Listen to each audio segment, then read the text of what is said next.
Of course, being black is beautiful. We have a rich and robust heritage as a people of exceptional beauty, resilience, creativity, ingenuity, and just pure, unadulterated magic. However, despite all of this, there are few black people of sound mind who would argue against the fact that certain aspects of modern day black culture needs to go expeditiously. I mean, where do we begin?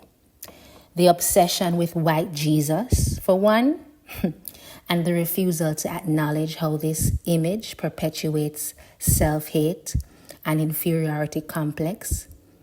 And of course, the white savior complex that this obsession breeds. Not to mention how it manifests itself into problems like colorism and skin bleaching, which is destroying melanin anywhere from Kingston to Abuja. And of course, let's not talk about the notorious bad mind and propensity we have to be jealous of each other, or addiction to diabetes and blood pressure causing soul food, aka slave food. And the list could go on and on and on. Deep sigh.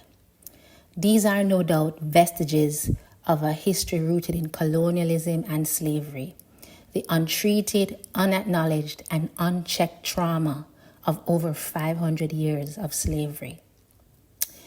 However, there is one particular aspect of modern day culture, modern day black culture, that trumps all in its debauchery.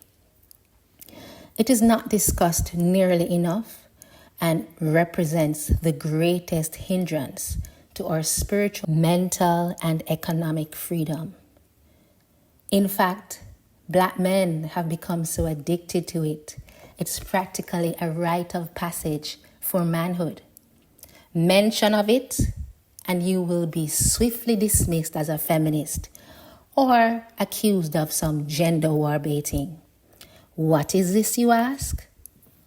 The constant, persistent, and savage attacks on the image and character of the black woman by black men. The black woman, or figurative and literal mother, is the butt of all jokes. She still is, as Malcolm said, the most disrespected and unprotected person in America. But sadly, this obsession with denigrating our literal and figurative mothers cuts right across the diaspora. Listen to this clip from a popular Jamaican comedy duo and social commentator known as Twins of Twins. I was saying, I read something about 2 weeks ago and I get a one fuck off of it. The hole is not the same, no? The hole is as big as a big basin keg. It's bigger than a funeral. I never really understand, and I asked Rita, so Rita, what has become of you? To say Alan skill coal in or a light pole. Well, why do you people have to come on the air and publicly display your own body? Have you no shame? Have you no pride? I mean, God damn it, man. Why do you people have to do this? Well, first, I'd like to correct you by saying, Rita is not really a woman. She's a dragon that rascal. The bomber rascal. If she in my ear, she can't come drape eye. She can't thump her in the eye mouth. She can't look an eye with scan. Tell her to go on. Did you hear that? These are so-called comedians that have risen to fame by imitating the voices and supposed personas of famous people. And in that clip, you hear them talking as though they are Bob Marley, literally describing his widow as a dragon and talking about her lady parts, her private parts, in a most disgusting way. Now, not even the widow of the great Bob Marley is safe from black men's degradation. Imagine feeling so emboldened as to speak of an elder Rasta woman like Rita Marley, a woman whose public persona is nothing but exemplification of African grace, African femininity. Now, this recording was made over 15 years ago. And when I tried to search for it, I thought I would have a difficult time finding it. I thought maybe, someone would have paid them, someone would have checked them, and they would have deleted it. Oh no, it's very much alive and well. It's very much on YouTube for anyone to listen to. Why has no one checked them? Why has no black man, no Rasta man, no conscious man, no Pan-Africanist stepped forward to say you can't speak about a black woman like this? If I heard it, I'm sure they have heard it. This is not even remotely acceptable. It's absolutely disgusting and an embarrassment. I wonder if they would make these comments about Cindy Breakspear, the non-black mistress, baby mother of Bob Marley. I doubt it. I seriously doubt they would have the nerve to do that. But of course, when it comes to black women, it's open season. This is no doubt the actions of a broken people, weak men, cowards. To put this kind of vulgarity on tape, to laugh at it and then invite others to laugh.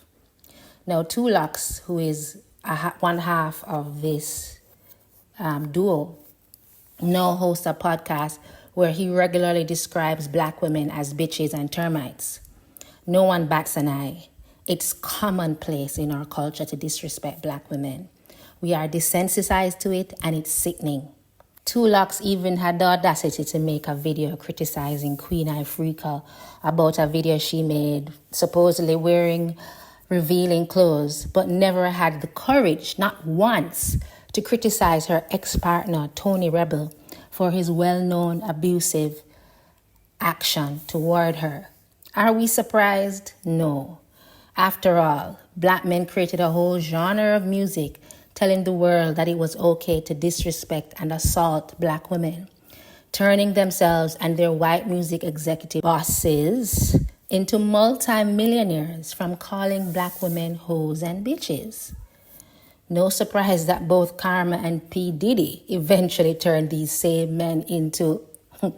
Anyway, and before anyone jumps in to talk about how it's black women's fault, it's their own fault for participating in their own degradation, just don't. Save it.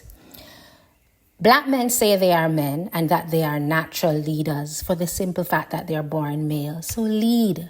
Don't make the music. Don't make the videos. You set the tone. That's what leaders do. They don't whine and shift blame. It's really embarrassing to see the lies and propaganda that has been spread. We have been called gold diggers, masculine, refusing to submit, refusing to cooperate. What did black women do to deserve these lies, to deserve these titles? We, unlike any other race of women, have been on the forefront of battle with our men for hundreds of years. From the Battle of Adwa to the Civil Rights Movement, we were there neck to neck beside our man, shoulder to shoulder.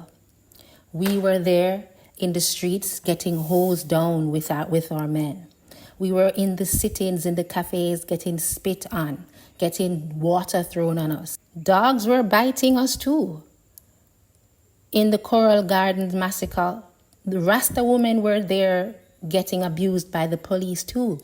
When have we not supported our men? We are the first on the front lines to fight with them, march for them, cry for them, bail them out. What could be more submissive than that? No other race of women has given their men that honor to die with them, to be willing to shed their blood alongside them. No other race of women. And look at the way we are treated. Is this what Tupac predicted? Have we created a race of babies who hate the ladies? It's really a serious indictment. It's an indictment on our community that we fail to see the connection between disrespecting women, disrespecting our mothers, and the fact that the world doesn't respect us. Let me be more specific. Black men don't see the connection between the fact that they're constantly disrespecting their mothers and the fact that the world does not respect them. Who can respect a race of people who hate their mothers? Who can take those men seriously? You can never rise any higher than the image of your own mother. And as the great Malcolm X once asked, who taught you to hate the root of your tree? The root being your mother, the very entity, the very vessel that brought you into existence. Who taught you to hate the black woman? Ask yourself that. Like and follow for more.